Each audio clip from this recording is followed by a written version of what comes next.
Okay, so third trimester update.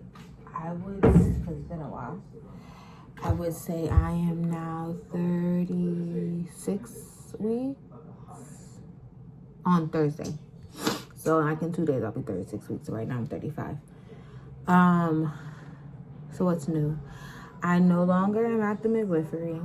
I did end up getting transferred for high risk purposes. So now I'm at the hospital with their high risk department, being monitored with them, which is a different experience. Like at this hospital, you don't have an assigned doctor throughout. You just kind of have whoever's downstairs, and then on labor and delivery day, you just have a random doctor that just does labor and delivery upstairs. I don't necessarily care for that, but the little cards that I've been dealt. My thyroid has been managed throughout this process. My doctor does want to increase my dose a little bit to, I guess, compensate for the last couple of weeks or whatever. And then they instructed me that once I have the babies, go immediately back to my original dose. So we'll see how that goes. Blood pressures have been good at home, as always. And now I'm actually getting better readings at the hospital. I would say this. The one thing about being at the hospital where I would be delivering at,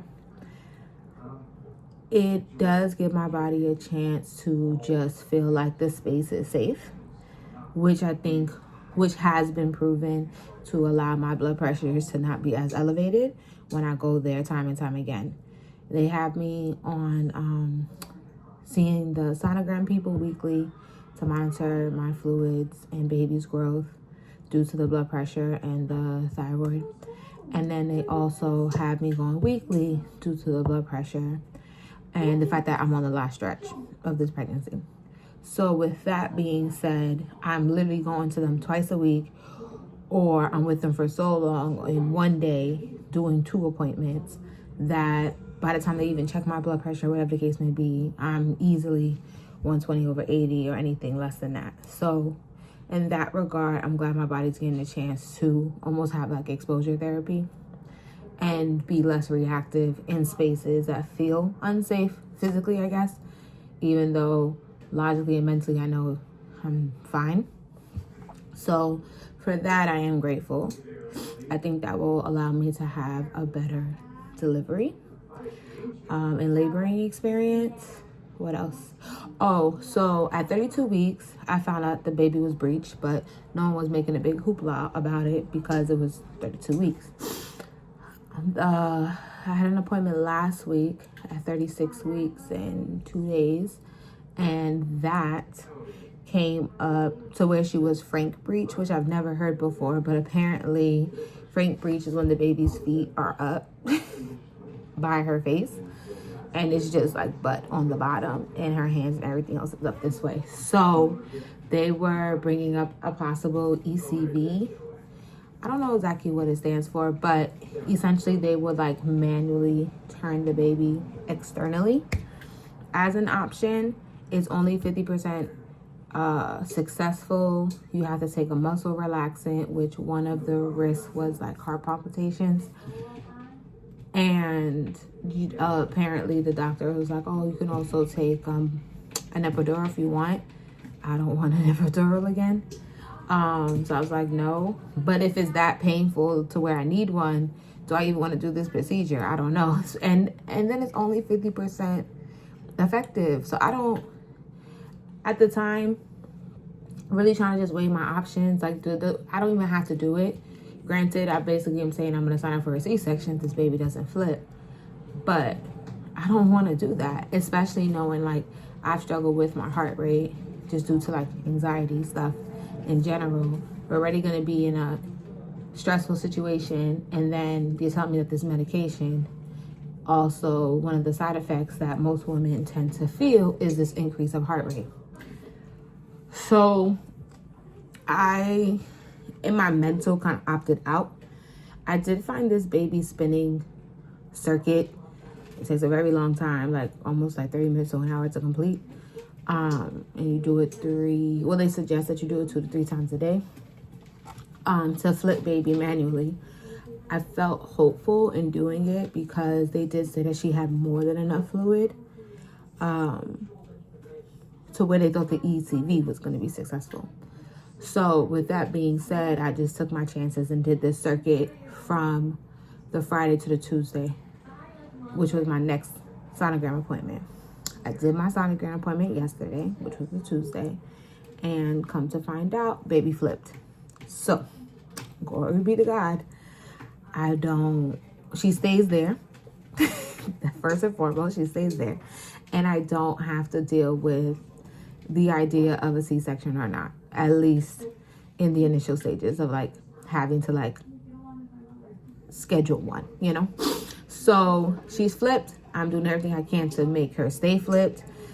Now I'm not sitting on a chair, not a couch, nothing. Like if I'm sitting on a flat surface, it's like in the car and I barely have to do that. I try my best to lean forward, try to make sure I have like pregnancy pants, yoga pants, stretchy pants, so I can kind of just leaning on the counter now and just like promoting any type of movement, yoga ball or whatever, to just keep her head down in the right position. Hopefully she beef up enough between now and so to where there's no more room for her to try to flip. But she's head down, so ECV, scheduled C-section at this point is off the table. Also, because of the blood pressure concern, they want to induce me. They don't want me to go past my due date. Now, I'm not necessarily the biggest fan of being induced, but in them not wanting me to go past my due date, I did request if they push my induction as far back as possible. So I'm waiting for them to get back to me about those upcoming dates. So really the week that she's due is the week that I would like my induction time. And in that, I am trying to do all my personal due diligence and just to get my body already started in the having the baby process. A lot of people say that their second plus kids came earlier and sooner. My first came after. So I'm hoping that is that case for this kid, that we just essentially, I kind of go into natural labor and I don't even need these people before my due date or induction date, and or that the induction date, my body's already in a space where I'm starting to be phased, the baby's engaged, like things are already happening to where we're not starting at like square one, which I feel like should have more success in the induction being the only intervention that is needed. And that's pretty much it. Like that's where we're at right now. Yeah, I'm on my last day of 35 weeks, and then tomorrow I'll be 36. And in that, my baby was breech. She flipped in about 3 days of me doing said circuit.